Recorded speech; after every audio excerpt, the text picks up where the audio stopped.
welcome to Quinta Barrenta. We're doing this video after some feedback from uploading some videos about 3 weeks ago to introduce ourselves. The reason we didn't introduce ourselves previously because the videos were for friends and family who knew who we were. So now we're just going to give you a little bit of a background on who we are, where we're at, and where hopefully we're going. So my name's Barbara. This is my husband Justin. I'm 51 and my husband is 53. And at this moment in time we are living in Wiltshire, England. We're at the stage where we're selling our house and we're probably about maybe 4 weeks away from completion. So this all started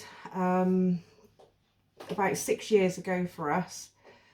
We started talking about retiring, when we could retire early if we could, and where we would potentially like to retire to. We always knew that it wasn't going to be in this country if we wanted to retire early, because financially we just wouldn't be able to afford the property that we'd want with the land. So about 5 years ago we really started the search on looking at different countries and what were the pros and cons of different places. So France, Spain. We even looked at possibly Turkey or Croatia. I spent quite a bit of time out in Croatia, and we holidayed a lot in Turkey. But with all the research that we done, we found that Portugal for us came out on lots of positives. Portugal won out, and which we'll discuss a little bit further in this video. So about 4 years ago, when we really started to think about we're going to do this, we had our first granddaughter came along. Then we had Brexit. Then we had COVID. So everything kind of got put on hold for a couple of years. And then in 2022, we started to travel to Portugal. The first few trips there were really to look at different areas that we thought we may want to live in. So it was always going to be central Portugal for us. So we started our search initially around the Castelo Branco area. We done a sort of few days there. We done a few days around Corvia, and then we went further down. And then on another trip, we stayed in a place called Avelar. So we started looking around Coimbra, and then we also stayed in Tomar.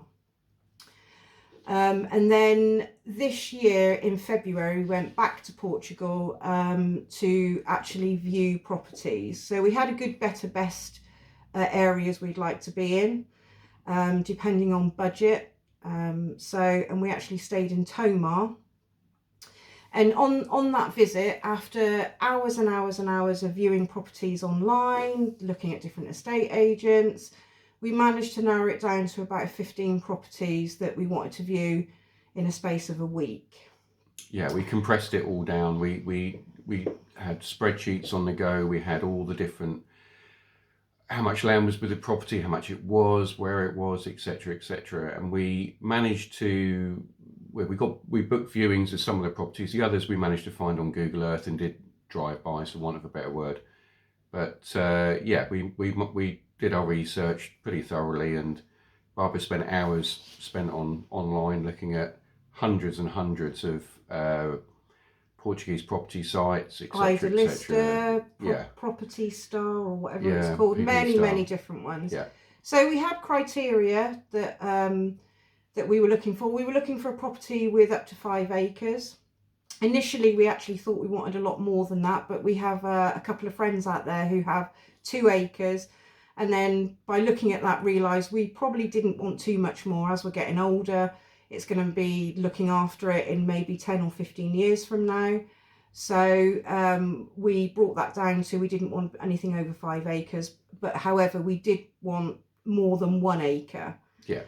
If we wanted the potential to have animals and things like that. The other criteria was it had to be a single story property.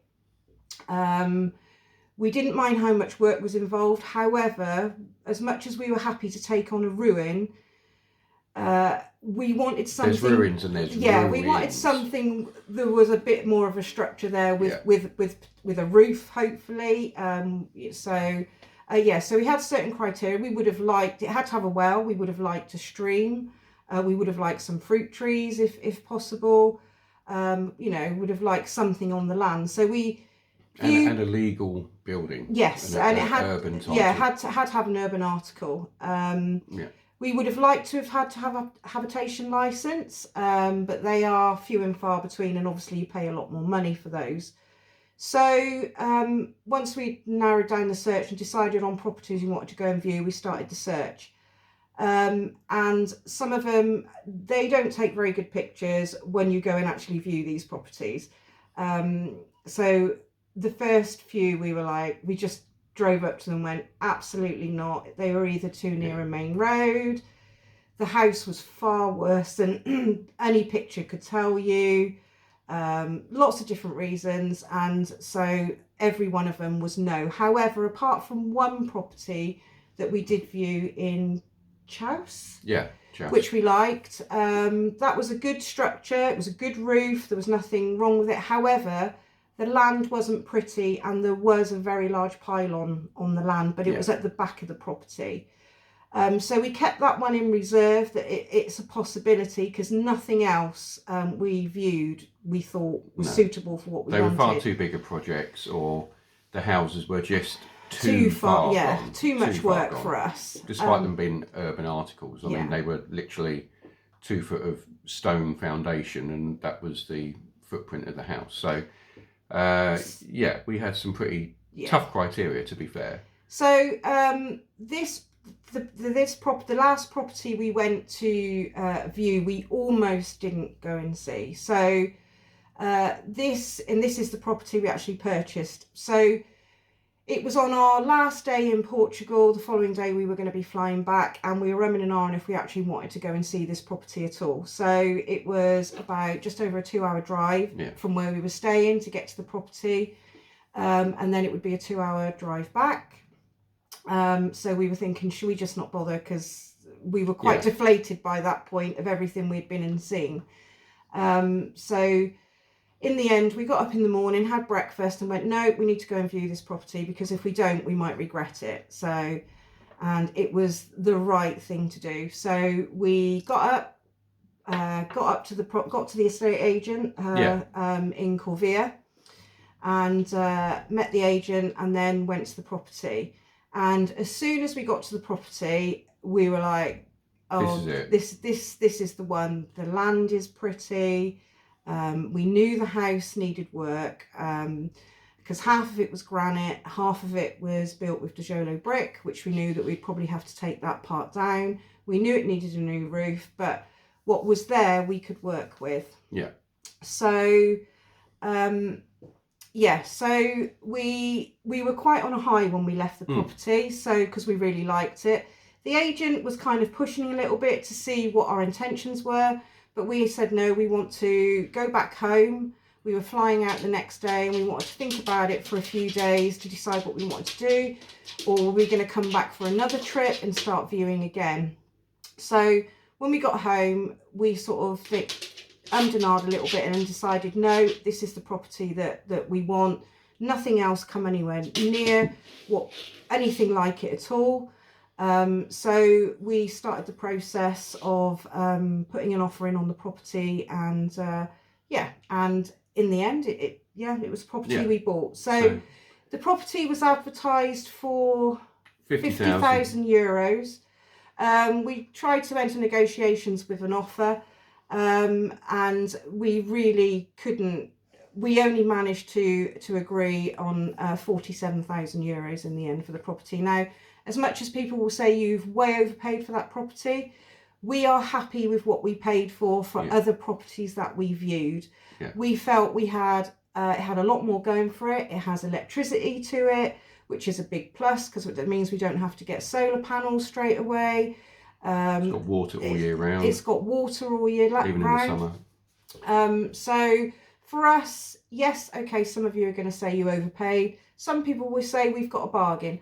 We're happy with what we paid for it, and Yeah, it's one of those things.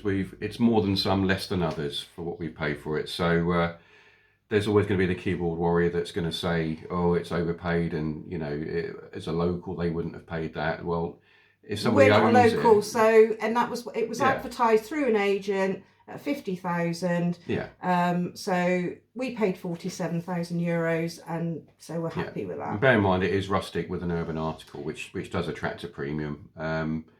And as I say, at the end of the day, people can say all they want about what you should pay for it, but if the person's not prepared to sell it, then you're not going anywhere. So we're happy with that. So basically, 47,000 euros for the property, all up with taxes, solicitors' fees, etc., etc. It came in ballpark, bang on the nose, about 50,000 euros for the property. Um, so So we completed in April, didn't we? yeah, Middle of April. Yeah, so we completed on the property in April, and the property it's near Corvia that we've ended up. Yeah.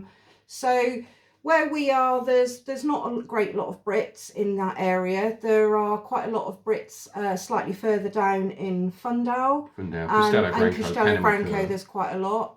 When we spoke to one of the farmers that we met when we were on the land, he said we are the only Brits in the village, which is good for us because it means we really need to get on and learn the language. We don't speak any Portuguese, if anybody's wondering.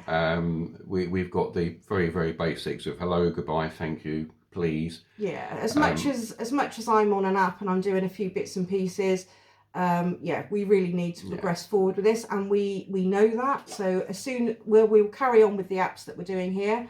But as soon as we're there, we'll enrol in classes, because there's classes all over. So we'll get on to do that. So which will be good, because we want to be part of the village community. And there's always Google Translate or Deep or whatever you want to use. I mean, we were very lucky. We've got two friends. I work with a gentleman who's called Bruno, who is Portuguese himself, comes from the Lisbon area. He was very good. He helped translate when we spoke to the farmer. For relatively straightforward sort of conversational stuff. So, but yeah, we need to get on and learn the language. It is what it is. We're going to another country, and it's important that you fit into them. We shouldn't be absolutely. Yeah, we shouldn't be expecting the locals to bend to our needs. We should be, when in Rome, we should be for them. So, right, I'll tell you a bit about the land then. For those of you that maybe just about heard what I was saying in the videos, the summary of the land is as follows. So it's 1.2 hectares. In US or old school English, then that's a little over 3 acres. That's the actual rustic article, so that's the land area. We've got in total 11/12 terraces. We've got 8 or 9, whichever way you look at it, below the house. One terrace is slightly off to one side. And we've got 3 terraces, which are more like fields behind the property. On the terraces in front of the house, we've got numerous olive trees, some 50 or so, maybe a bit more, maybe a bit less. We've got lots and lots of lots of grapevines. It's all looks like white grapes. We found one red grape, that's it. Everything else is white grapes. We've got quite a few fruit trees, mostly apple, but we have found peach, cherry, pomegranate, a couple of orange trees, or I think one might be an orange tree, one might be a clementine or something like that up by the house. And about 4 or 5 fig trees of various sizes. So that's sort of fruit and that sort of thing. We've also got some young oak trees, a couple of pines, which we'll touch on in a second, etc., etc. So all in all, there's quite a mixture on the land. The house itself sits on an urban article within the land. When we bought the property, it was effectively we bought two deeds, 2 article numbers, one being the rustic land, one being the urban article. And the house itself is around about 90 square metres in total, give or take a little bit here or there. The building dates pre-1951. We got confirmation that it's technically classed as a ruin. but it is pre-1951, but it does come with the exemption on it. So at this stage we can, with a little bit of permission here and there, we can actually live on the land while we renovate it. We will be getting a building engineer to unite an architect, for want of a better word, and he'll help with the plannings of the remodelling, etc., and ultimately leading us to get a habitation licence. So he'll submit all the plans to the Camara, and part of that will be ultimately to end up with a full habitation licence. So that's basically the snapshot of the land. So we are about 1.5 kilometres from the village itself. That's far enough away to be nice and peaceful and quiet, but close enough that if we need to go into the village, we can. In the village, there's only a couple of cafes and whatnot, and the nearest sort of smaller town is around about 6 or 7 kilometres away, isn't it? It might not even be. Yeah, it might not even be that. So we're far enough away, but close enough at the same time. So that's where we are. That's about the land itself. So after uploading these videos, there was we had quite a few questions which we will address now. We'll go through some of them now. So one of the questions was why leave the UK? So weather, one of them, a big one. We can retire in Europe. We can't retire here. We can't. Well, we can retire in Portugal. We can't afford to. Yeah. So we just wouldn't be able to afford to do that here. So yeah, we can retire. The people, they are very friendly people. Every time we've been there, everybody's been so lovely and welcoming. I'm trying to think.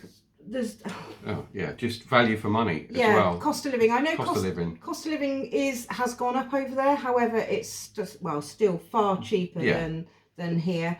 And also what you can buy a property for, value for money. So yeah, there was lots of reasons why. And also, luckily, Portugal is only a 2-hour, 15-minute flight away. Yeah. So for friends and family, or for us coming back to England, it's not too long a journey. I mean, it'd take you longer to get to northern Scotland. So so lots of plus points, but we just don't want to be in the UK. I mean, crime is getting bad here.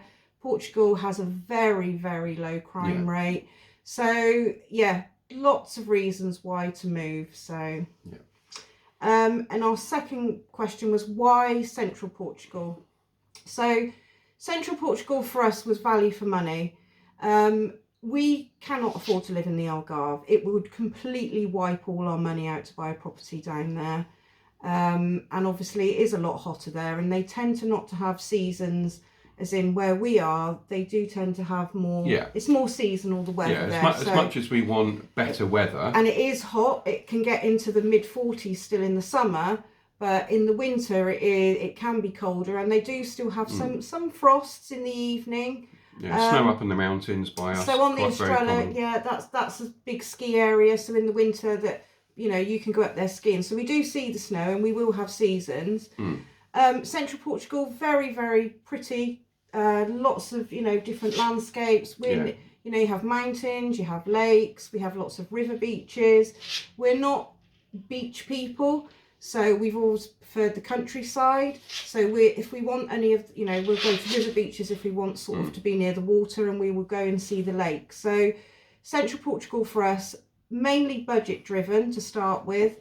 But if it's like all these things. If you had an unlimited budget, who knows where you might be. But we love where we are. We think we've made the right choice. It ticks all our boxes and more.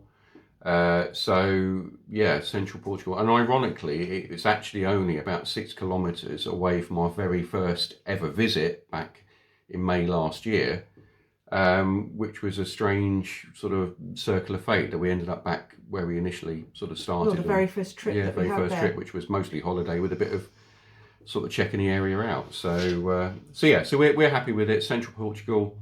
There are, as Barbara said, there's quite a lot of British people in Castela Branca area, Penamacor, Fundão, etc. And as much as that's nice to have, English-speaking people nearby, we probably, are quite happy to be more in the sort of Portuguese locality with the Portuguese locals, etc. That's probably much more what we're about, I think, isn't it? Yeah, and also I think it'll be good because it'll be good for us to. It will force us to learn Portuguese. Yeah, a lot quicker. Yeah. But yeah, so that's the reason Central Portugal. A lot of people will look at Central Portugal because the prices are just, for what you get, it's just mental, really, what you can get for your money there. So there we go. So next question, I guess, is why did we have to break into our own property? Well, put simply, was the previous owner, who isn't the farmers that you see in the video. They are previous owners of the land. But the people we bought the land from, unfortunately, she lost the keys. So we knew we had to break in prior to our arrival. So hence we equipped ourselves with the crowbar, lump hammer, etc., to break in, basically. So it's simple as that. They were just, the keys had been lost. So that's why we had to break in. Then we also got, how much work are we going to be doing ourselves? Well, Barbara and I, we fully renovated the house we were in here. Nothing particularly phases us about any sort of building project, what we've got to do. One of the reasons why we wanted a single story property is obviously as we get older, we don't necessarily want stairs, but it does make the whole renovation process somewhat easier, or much easier, in fact, if all you were really worried about is one floor. So we envisaged doing the majority of the work ourselves, be it bricklaying, pipe laying, etc. But obviously where necessary and where legally necessary, we will use local contractors to put in things like the electrics, etc. So there's nothing particularly that phases us about the property. Yes, people will say, oh, it's an awful lot of work, but we'll effectively be retired, so it can have 100% of our time. And we're not the first and we won't be the last to have taken on projects like this. So we're also very lucky. We got a couple of builder friends that are there for advice and assistance as and when we need it. So there's nothing particularly which worries us about the whole thing. I mean, the big advantage we've got electricity going to the property. It needs to be switched on, but we've got electricity going to the property, and we've got water all year round. So other than that, it really is a bricks and mortars and a roof sort of job. I know it sounds basic. I'm probably completely wrong, but that's where we are with that. So another question we had was, why don't we remove the earth at the back of the property? As you saw from the videos, maybe wasn't particularly clear, the rear wall of the entire property is built into the terrace directly behind the house. Now, that's not uncommon in Portugal, in rural areas, in older properties for sure. And it's really done for a couple of reasons. Insulation against the hot summers, because you've got half the house in the earth embankment, and insulation in winter to keep it, so it's not quite so cold. What I would say is we envisaged actually to be there to have more damp problems than there are. So there isn't a great deal of damp in the walls. Yes, okay, we visited in summer, but there's very little signs of residual damp, other than I guess a little bit of rising damp that's coming up. These old properties generally don't have a damp proof course in them. We'll probably have to put that in, certainly in 2 out of the 3 rooms. We're going to tank all the back. And yeah, and the whole rear wall will be tanked and made water resistant, depending which route we go. But we're not worried about it being built into the hillside, into the rear terrace, sorry. We will be putting guttering on. There isn't any on there now. We will put guttering along the rear of the roof and possibly a French drain around the back. But from what we can tell, it hasn't been a major issue with that. So that's why the earth will stay there, basically. And it's an awful lot of earth. Tons and tons tons of it. So another question we had was why you want to cut down the pine trees at the rear of the property. So pine trees in Portugal, they do have a major problem with processionary caterpillars. And sort of January to March time. Yeah, basically. so yeah, sort of January, I think even to April. Yeah. When they start hatching and then coming down the tree, and they then bury themselves in the earth around it. You have to be very careful if you have animals. Now we have an elderly dog that's coming with us, and we will continue to have animals. I really don't want that worry of our dog going up there and sniffing them, and then if he gets any of the spines into his nose or mouth, unless you get to the vet and you severely wash it all out and get to the vet within a couple of hours, it can be quite devastating. Yeah, cause the tongue and the mouth to rot. Yeah, basically. so It's if you want to Google the pictures, it's horrendous. Yeah. And I really don't want that worry. Also, we have a granddaughter that's going to be visiting. We don't want the worry of her sort of coming across these and touching them. So they're not needed as a windbreak. We will cut them down, we will keep the wood, and then they're being repurposed. Yeah, and then we will burn it the following year, and we will hopefully plant some native trees, some cork trees back up there, from the ones that we cut down. I think there's about 5 we're going to cut down, and hopefully we can put a row of corks back up at the top of the land there. Yeah, it's for safety's sake, and it's not just the dogs or the granddaughter, but also adults. You just need to stay away from these things. They are particularly nasty. I just don't want the risk. As much as you can put traps around the tree. If you don't need the tree, why have the tree? Yeah, so we just don't want to. So we just don't want that worry. So they're not needed. One of the other questions we had was about other animals. So to start with, our priorities will be the house and trying to get the land back into some order. So we obviously were taking our dog with us. Who knows? To start with, we may get some chickens. That's probably about the only thing we'll have. If another dog migrates or a couple of cats migrate our way, we will probably take those on. However, any other animals at this moment in time will probably be a no, because we need to focus on the house and the land. We really don't want to be focusing on having some goats or donkeys, or maybe at a later date. Who knows? But then best laid plans, that can all go out the window as well. So if we can find a local goat herder that wants to lend us a few goats to help clear the land, happy days. But yeah, that is. But at the moment, it's just going to be chickens. That's probably the only thing at this moment in time. So that's the land. Think about the animals. A few questions about where it is, and then I guess we probably need to address some of the comments on the videos about the music. Now, your music choice. Yeah, your bad music choice. Yeah, as we originally said, these videos were never really intended to go into YouTube to become a YouTube channel.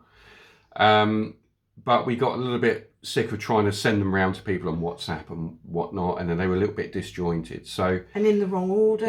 Yeah. So I just basically sat on the phone in the hotel, stuck them all together with some very, very basic bits and pieces, very basic software, and it was easier just to put them onto YouTube and then just send people the link. Now, you can probably tell by my demeanour on those first few videos that we were both very gutted when we first saw the land. The previous visits back in February and the follow-up in end of March, the land was very clear. It had been ploughed in March. In February it was very dormant because obviously it's winter.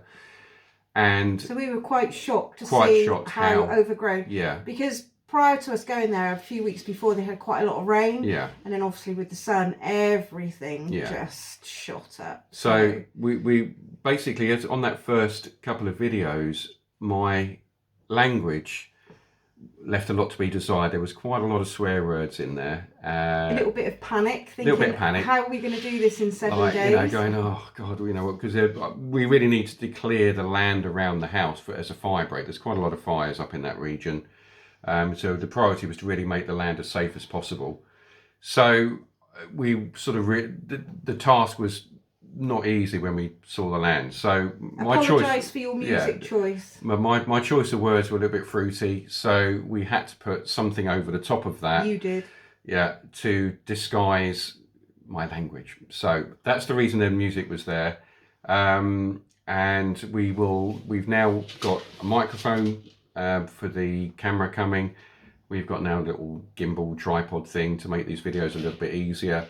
So hopefully in future videos we will sound a lot clearer. You'll be able to hear me, not hear Barbara crunching on the floor and all the rest of it. So yeah, that was the reason why we had music all over the first couple of videos, was really to hide the swearing, the bad audio, etc, etc. But I've learned from that, so going forward it will be a little bit more subtle, shall we say. Yeah, because we were really shocked with how many people have viewed Yeah, the very astounded. first video.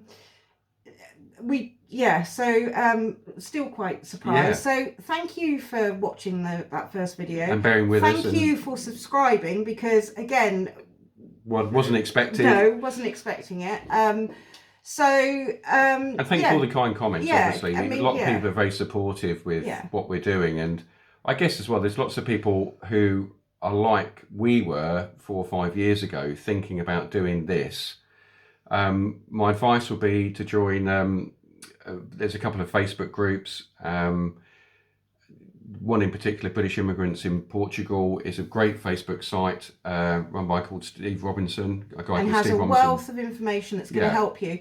We dipped into his files all the time, because we done a couple of years of solid research of everything we needed to know, because what we didn't want to do is get halfway down this journey and then find something we hadn't done. So at this moment in time, like I said, we're in the process of selling our house. So the next stage for us will be to put in for our visa.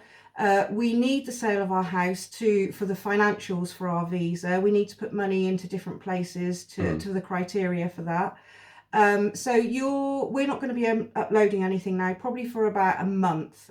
We might update you in the meantime once the house is sold, etc. Yeah, it'll be very brief. We don't have a great deal to tell you at this stage. The next thing we'll probably do is we'll probably do a bit of a video on us going through our visa application and how that goes. You don't need an immigration lawyer to do it. No, do not get an immigration lawyer to do it. You can do it all yourself. You actually do all the work for them, and they literally just put a staple in the corner. To do this, you can do it yourself. So that's the next thing for us. We're hoping to be back out there probably November at this point. And then once we get back out, once we're back out there, then we will start the videos of what's going on with the house and the land. And who knows what the land will look like then? Yes, who knows? However, the farmer did say to us that if it needs ploughing and we're not there in November, he is going to plough it again for us. So, so thank you very much for watching. I hope that kind of gives you some information about who we are, what we're doing, what our plans are, where we're at this moment in time. So, and I hope you enjoy our journey. Please keep commenting, any suggestions, ideas, different things. Please feel free to put them in there, and we will. Well, you will answer them. Yeah. So thank you for now, and hopefully we'll see you all again soon. Bye. Bye. I think you just ran out of battery. I think I did as well.